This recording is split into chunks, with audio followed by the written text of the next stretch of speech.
He said, the labor of the foolish wearies every one of them, because he knoweth not how to go to the city.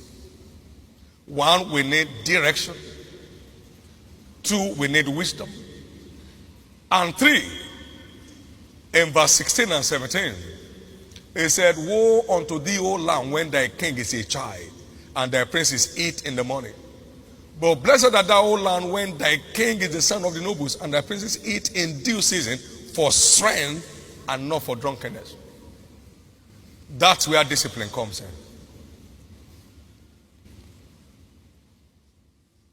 No one will ever be any more distinguished in his pursuit than his discipline.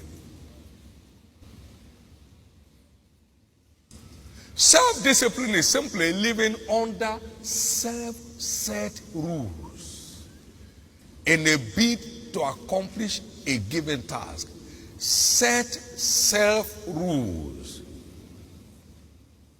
I'll be up at so and so time to do so and so thing between this time and that time, and so thing within that other time and this time. You just live a life under self-set rules to accomplish your pursuit in life. Not anything goes.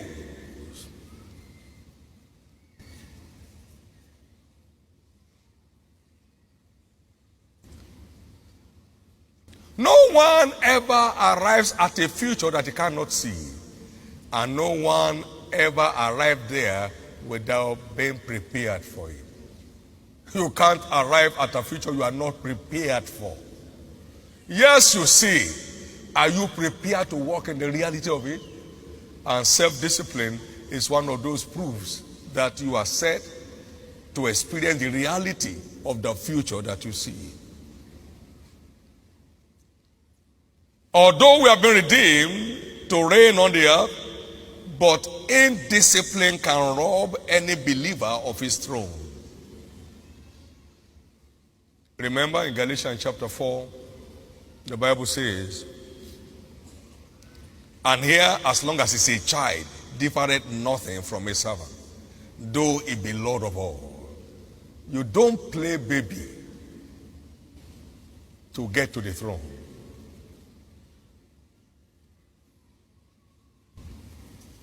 You take responsibility or you end up in liability.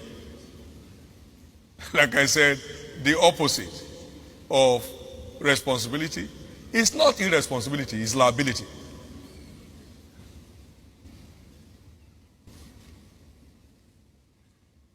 Just like nobody can write an exam for you and then you get the result. No. If you are caught, you know what that means. So every change of level in our life is as we make it happen individually. You will never see failure again, no? You will never suffer a setback again. Just by simply coming awake to take responsibility. Paul said, all things are lawful for me, but not all things are expedient. All things are lawful for me, but I will not be brought under the power of any. I am determined to make my choice for what is expedient, what is value added, not just what anybody else is doing. Those are the people that made the most of life. In 1 Corinthians 10:23, the same thing is repeated. All things are lawful for me, but not all things are expedient.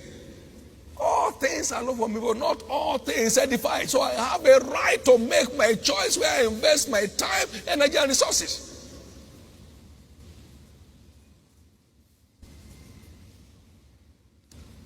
I have the right to make the choice of where I invest my time, my energy, and my resources.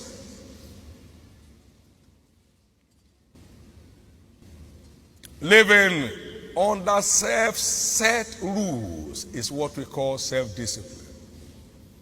You heard Paul saying, necessity is laid upon me, and woe is me if I preach not the gospel. Don't bring yourself under self-set rules to make the most of your life.